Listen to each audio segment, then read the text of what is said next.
Well, people living in the flood-hit Balkans are being warned more is yet to come this week. Water levels expected to peak again. 27 people have died in Serbia alone.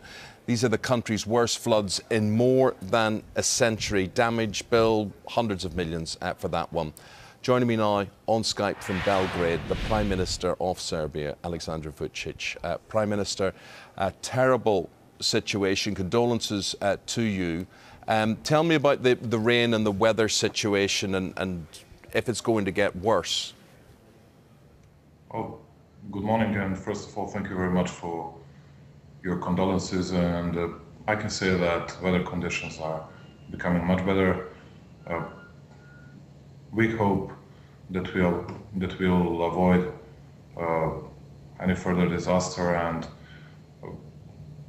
we had a lot of flood disasters last week, and I can say that was almost the biggest disaster that we have ever faced with.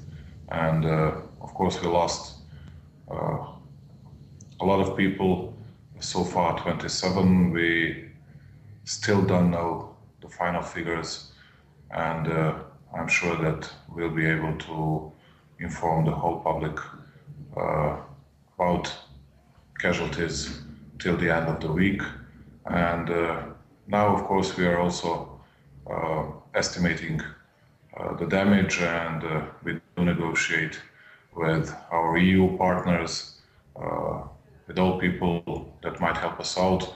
And I'm profoundly grateful to you for allowing me, for having me in your program, because I'd like to call all the people from all over Europe and all over the world to join us in this catastrophe, just to help us out in a way they can, in a way they want. Yeah, but Prime Minister, what exactly do you need? I mean, we had what we thought was appalling flooding in this country during the winter, but you know, we weren't talking about the deaths that your country has experienced, the devastation that your country has experienced there.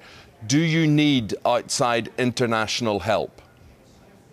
Yeah, of course we do need an international help, and we have already talked to EU commissioners Kristalina Georgieva, we spoke to Johannes Hahn, and we hope that we'll carry on with these discussions, because we would be eligible to get some money from Solidarity Fund from EU if we would get 0.64% of our GDP total damage, and I think that we have much bigger damage.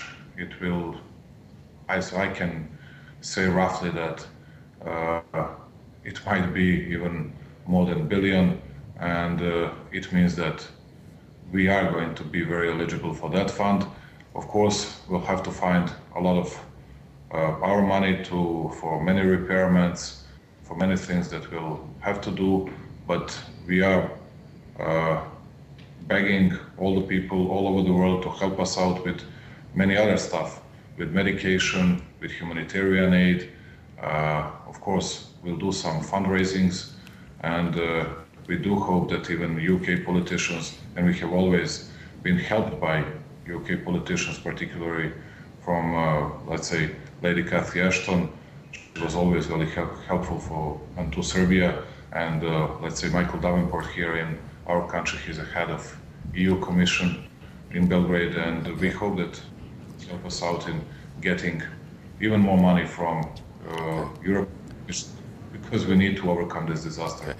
Well, every good luck to you. It's a terrible, terrible situation, and we can see the devastation caused there and the pain, obviously, it's causing you. Thank you very much indeed for your time this morning, Prime Minister. We've got to leave it there. Thank you very much indeed. That is the Prime Minister of Serbia, Alexandar Vучić there.